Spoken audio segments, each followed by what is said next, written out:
Hello friends, कैसे हैं आप लोग। फ्रेंड्स, अब तक हमने वर्णमाला के अंतर्गत स्वर, व्यंजन और उच्चारण स्थानों का अध्ययन किया। जो आज का हमारा टॉपिक है वो बहुत महत्वपूर्ण है और सभी प्रतियोगी परीक्षाओं में इस टॉपिक से एक दो प्रश्न जरूर पूछे जाते हैं। इसके साथ ही हमारा जो डीएलएड का सिलेबस है फर्स्ट सेमेस्टर का, उसमें भी इससे प्रश्न आते हैं। तो आज का जो टॉपिक है आप उसको ध्यान से देखेंगे और हम समझने का प्रयास करते हैं। तो आज के टॉपिक के अंतर्गत हम लोग 4 बिंदुओं के का अध्ययन करेंगे। उनमें से पहला है अल्प प्राण, महाप्राण, अघोष और सघोष। हमारा पहला टॉपिक है वह है अल्प प्राण। अल्प प्राण किसे कहते हैं, यह ध्यान रखेंगे। जब भी हम अल्प प्राण, महाप्राण, अघोष और सघोष का अध्ययन करते हैं तो चूंकि वर्णमाला में जो अ वर्ण है वह सबसे पहले आता है, तो इसी रूप में इसको याद भी हम करेंगे। सबसे पहले हम अल्प प्राण को लेंगे, फिर महाप्राण को, फिर अघोष को लेंगे, फिर सघोष को। इससे क्या होगा कि आपको कभी भूलेगा नहीं। और वीडियो के अंत में हम एक चार्ट के माध्यम से आप लोगों को इतने अच्छे ढंग से बताएंगे कि आप लोगों को कभी भूलेगा नहीं। यह बस आपको वह चार्ट याद रखना है, तो आप आसानी से कभी भी कहीं भी किसी भी एग्ज़ाम में इसको कर लेंगे और आपका कन्फ्यूजन भी दूर हो जाएगा और भूलेगा भी नहीं। तो पहले देख लेते हैं अल्प प्राण किसे कहते हैं। जिनके उच्चारण में श्वास पूरव से अल्प मात्रा में निकले उन्हें अल्प प्राण कहते हैं। अल्प प्राण में प्राण वायु का उपयोग कम करना पड़ता है। कहने का मतलब यह है कि जब हम अल्प प्राण वर्णों को बोलते हैं तो मुख से हवा जो है कम मात्रा में निकलती है, अल्प मात्रा में निकलती है। जो प्रत्येक वर्ग का पहला, तीसरा, पांचवा व्यंजन, अंतस्थ व्यंजन और सभी स्वर, यह क्या है, अल्प प्राण है। पहला, तीसरा और पांचवा। तो पहला, तीसरा, पांचवा जो विषम संख्याएं हैं, याद रख लेंगे आप अल्प प्राण के लिए कि जो विषम संख्याएं हैं, हमने वर्गीय व्यंजन का अभी अध्ययन किया था। 25 जो वर्गीय व्यंजन हैं क वर्ग से लेकर के प वर्ग तक, उन्हीं की बात हो रही। तो एक प्रत्येक में 5, क वर्ग में 5 रहते हैं। तो उनमें से जो विषम संख्याओं वाला वर्ण है, जैसे तीसरे नंबर, पहले नंबर का, तीसरे नंबर का और पांचवें नंबर का, वह वर्ण क्या होगा, अल्प प्राण होगा।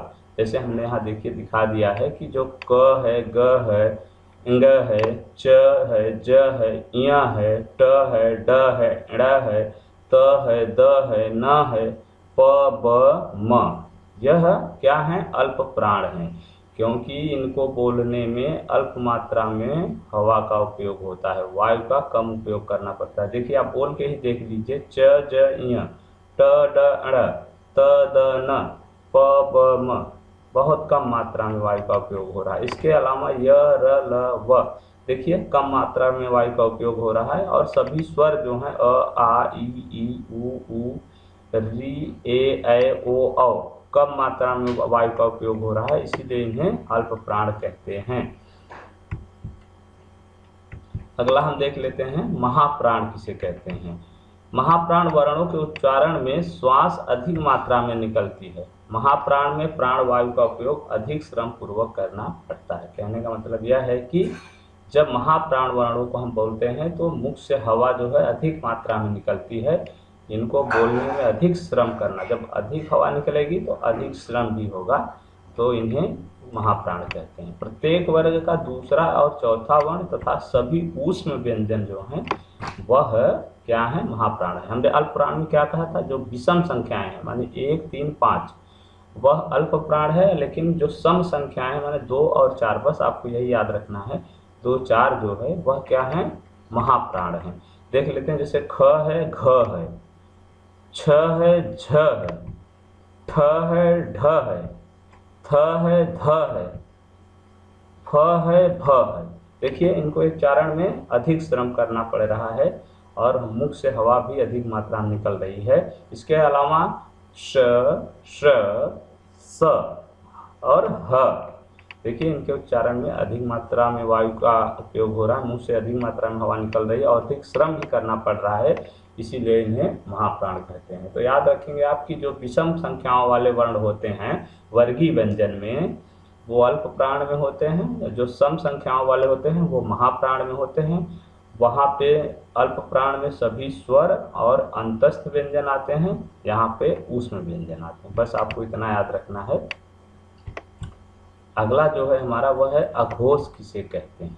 अघोष नाद की दृष्टि से जिन व्यंजन वर्णों के उच्चारण में स्वर तंत्रियां झंकृत नहीं होती हैं उन्हें अघोष कहते हैं। अघोष में केवल सांस का उपयोग होता है। कहने का मतलब इसमें झंकार नहीं होती। जब इनको बोलते हैं तो झंकार नहीं होती है, बल्कि केवल हवा मुंह से निकलती है, केवल सांस का उपयोग करते हैं। एक जो संगीत में नाद जो होता है उस तरह का झंकार नहीं होता, केवल हवा का उपयोग होता है, इसीलिए इन्हें अघोष कहते हैं। तो प्रत्येक वर्ग का पहला और दूसरा वर्ण और श, श, स ये क्या है, अघोष हैं। तो हम देख लेते हैं पहला दूसरा कौन कौन से हैं। क है, ख है, च है, छ है, ट है, ठ है, त है, थ है, प है और फ है।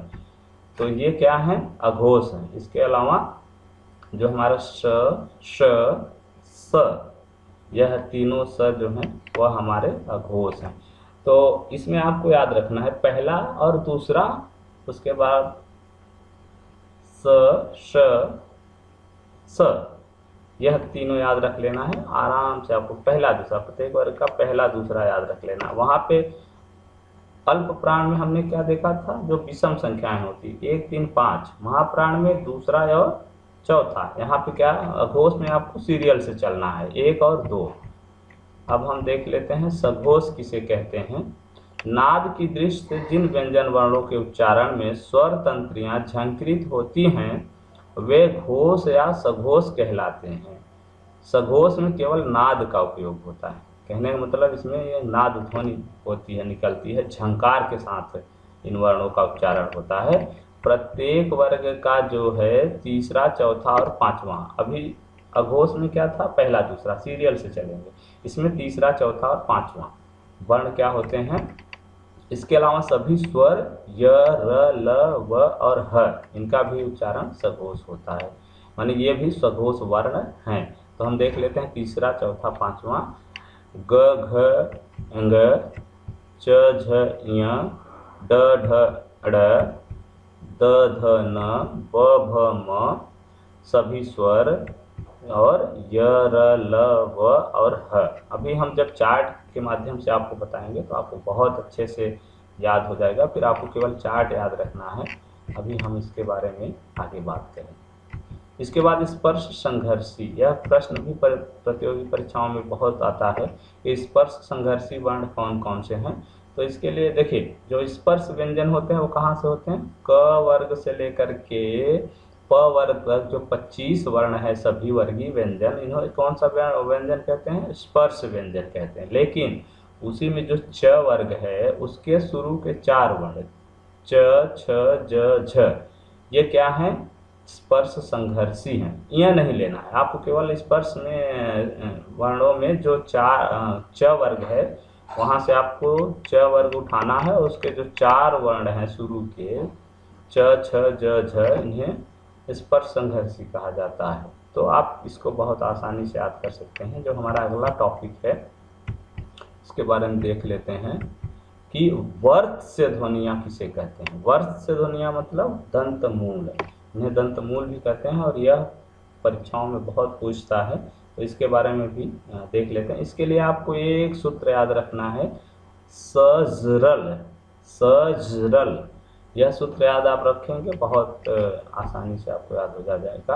देखिए, दंत मूल, मूल माने होता है जड़ और दंत माने दांत। तो जो दांतों की जड़ों से बोले जाते हैं उन्हें क्या कहते हैं, दंत मूल। इसके अंतर्गत कौन से आते हैं, सजरल।